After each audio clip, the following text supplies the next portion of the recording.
how do you deal with the athlete that feels like they need to be doing more, but as a coach, you're like, hey, let's take things one step at a time. Let's make sure we're building the foundation. We've got your base, we've got your thing, because the worst thing in the world, we all know this, is to go out and get injured, and then we're 5 steps back 100%. from where we need to be. Have you been in that situation before? And if so, how do you handle that? Yeah, I've had athletes come to me, Mike, before that they think I'm doing a full Ironman, I need 20 plus hours of volume. And I tell them, you're absolutely crazy. We're not doing that. I also have had people come to me and say, I'm doing a full Ironman, I need to run at least 3 20-milers before I go race. And I say, no, we're not doing that.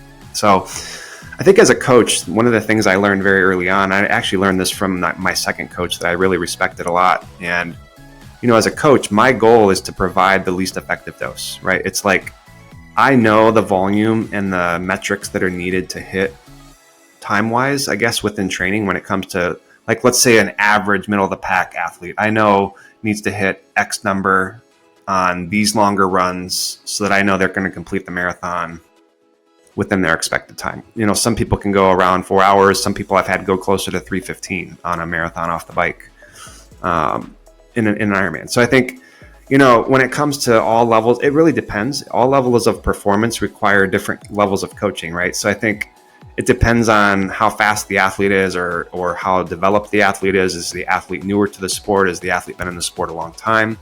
If an athlete is experienced and they're coming to me with, hey, I need the volume, first I ask them why. And then I ask them, well, what's your goal? Like, are we trying to qualify for Kona here? Are we trying to get on the podium? Are we trying to complete? Are we trying to PR? There's a lot of things that go into that question. But I guess to answer your question, overtraining is probably one of the hardest things to break an athlete from, right? Because they think, even I would say a harder thing from overtraining is missing a session and thinking they have to make it up. So I think those two things go hand in hand too, because I think a lot of athletes, myself included, I've done this. If I miss a session, I think I got to cram it into the next day, even though I already have 2 sessions on the next day. So I'm never going to do 3 sessions in a day, not usually. So I think, that question comes up, and I think it's very, very valid. I think the way I've dealt with it is I typically tell athletes right out of the gate, I've experienced and I've produced good quality results for people. You need to trust me, right? You need to trust that the path I'm going to put you on is going to get you where we want to go. And if you feel like you're not reaching the milestones along the way, I'm going to see that probably before you are, because I can see it in the metrics behind the scenes. I'm going to see it in the comments you're giving me on how you're feeling, because I have a very repetitive and robust feedback loop that I give my athletes, whether that's commenting through the Training Peaks comments or the weekly feedback loop that I have. I'm going to know how they're feeling, and I'm going to be able to tell whether they're on track or whether they're getting off the rails, right? And so I think to answer your question and kind of wrap that section is, it's kind of hard to overtrain if you trust me as your coach, right? You're paying me to do a job, right?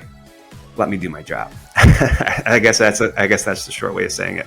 But I do have athletes that say, yeah, I want more volume. And I'll say, well, what's that going to accomplish? Do we want to just feel like we've done more work, or do you think we're going to actually get fitness gains from this, right? And so, going into that mentality of people think they need to do 20 milers to go do a full Ironman. It's like, no, I'd rather have them do a double run where they're doing 3 hours worth of volume, but they're splitting it 1.5 hours to 2 hours in the morning and then running again in the evening, because that teaches us 2 things. One, we have control now to say mentally, I don't need to run 20 miles in one chunk, but I also now build the mentality that I can go out and run again 6 hours later on tired legs. I can go out and run again when I don't want to, because I just sat on the couch for 6 hours and did whatever else I wanted to. Rightfully so, you need to recover. But going out that second time on the double run is really the place I'm trying to get that athlete to grow. I want them to go out there and still do the best they can and get the fitness gains from that, instead of doing it continuously in 20 miles or